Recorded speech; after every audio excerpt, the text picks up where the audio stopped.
Garrett Crochet, the Red Sox new ace, the guy that they traded for in the offseason, 6 years, $170 million.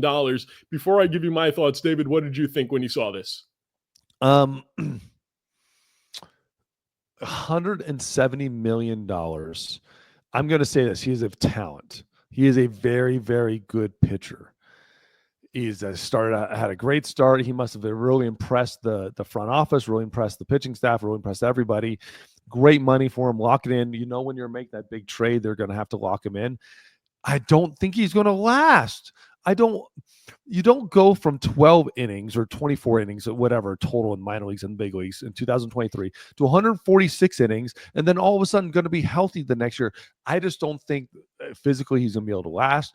But again, the numbers show that he's worth the money. The numbers show that he's worth the money. He's a great pitcher. My problem is, why do it now? You still had a couple more years of control for Garrett Crochet, and you know that pitchers are by far the most volatile players in all of baseball. They very rarely stay healthy. Take a look at Jacob deGrom. He got a very similar contract to what deGrom got, and deGrom has pitched, what, once so far this year? He hasn't pitched in a year and a half until now. I just don't like giving pitchers long-term deals early because they just don't last.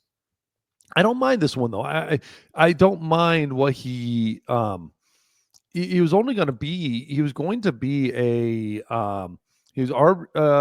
arbitration eligible next year. So the amount of money, yes, you still had him for a couple of years, but you weren't going to get him for anything cheaper. It was just going to cost you more and more. I don't mind this one. And again, I don't want to compare it at all to Jacob deGrom.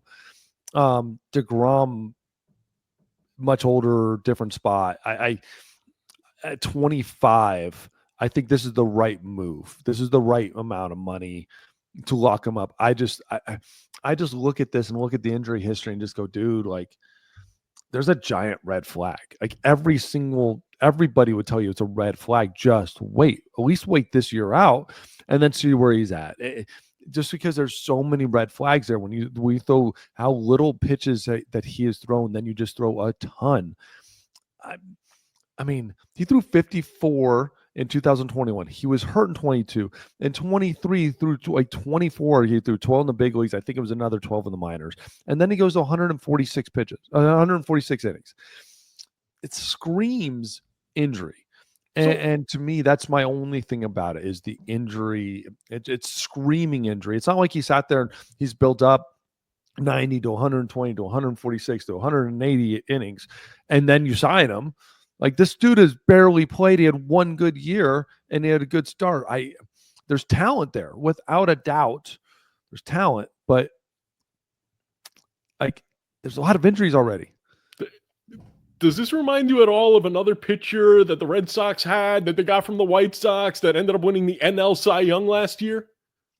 Well, yeah, but Sale was much older and pitched really well for the Sox for a bit. But again, they paid him a whole lot of money. They didn't get their money's worth, and that's all I'm saying. If you don't know if you're going to get your money's worth, why not wait 2 years? Yeah, it'll cost you a little more later, but it could cost you a hell of a lot less if this guy ends up flaming out and becomes Matt Harvey.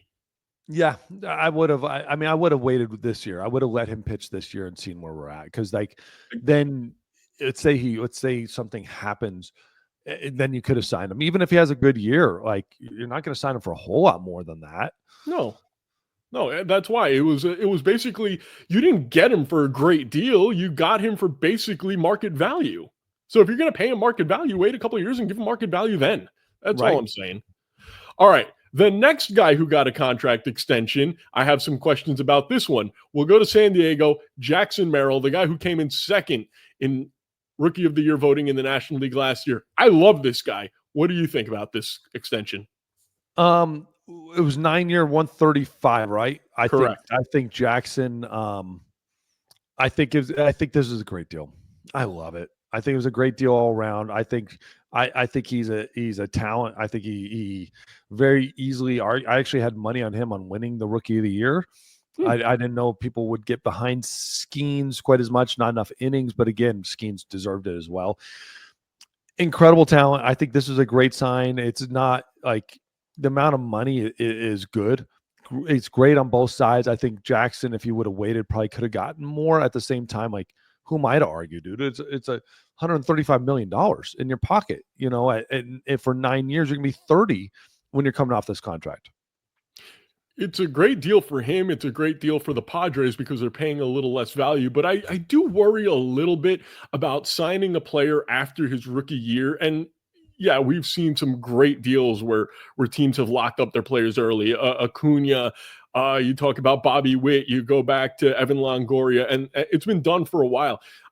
Sometimes I worry about players who have that big first year. I personally, if I was a GM, I wouldn't sign anybody to a long-term extension unless they've had 1,500 at bats. I want to see how are they going to deal with their sophomore slump, and then what are they going to do in year 3 before I give them that long-term deal. I know it's going to probably cost me an extra 30, 40 million, but I think it's a better bet. Do you agree or disagree?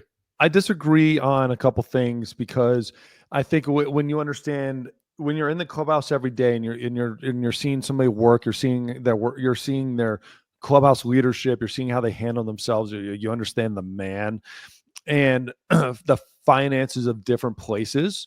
You have to view finances in different organizations at different times, and you have to take chances like this. This is what the Rays did with all their players when they started winning. When they saw the talent early, they grabbed them and signed them. And this is what teams like San Diego need to do. They can't keep living on signing a free agent after they've played their rookie contracts out, basically their rookie contracts out, Right. and go through arbitration and then sign them for $400 million. You can't keep doing that.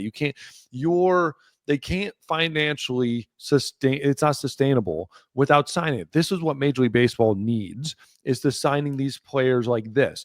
This is what the Blue Jays should have done 6 years ago.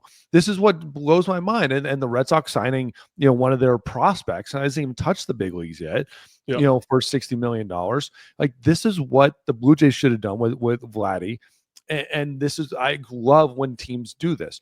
Don't wait, because when you wait, it's not going to cost you an extra $20, $30 million. It's going to ask, at these rates, it's going to cost you an extra $100 million, right? Even by waiting a couple of years.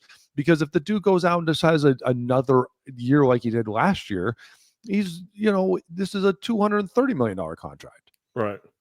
Just hopefully he doesn't become Wander Franco. I just, you don't want to sign a guy to that. But Wander Franco, they didn't lose any money on the deal. And Wander Franco was a stud. And Wander Franco was on the road that everybody wanted him to. And then he obviously did his stuff personally. But Wander Franco didn't cost the Rays any money when you do that. Like, you don't have to keep paying the dude when you go and go to jail. You're not paying him his money. And so that's a beautiful part. To me, I am much more comfortable paying these guys than paying other guys. My light is like tweaking out. See that?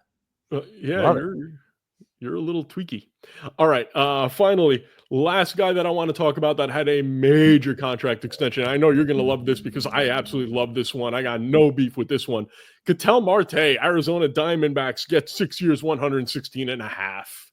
Love it. Great deal. Incredible deal. Again, this is one of those deals you have to do. The only thing I have is, like, everything about the deal is great. He's 31. That's the only problem I have is he's just come on so late in his career and so good at this point. Is it too late to, what I mean? They just added, in essence, they just added like 65 mil to what it was. It's not that much more. And to lock him up until 34, I think, I'm not 100% sure. Something like that, I'm fine with it. He's not going to decline. This is a great deal to me. I got no qualms. The only thing I didn't see, so how many years is it? So total, 28. It's 6 years, 116 and a half. I'm okay with that. I love the deal. It's a great deal. Keep him here. He needs to be a Diamondback. Everyone loves him here.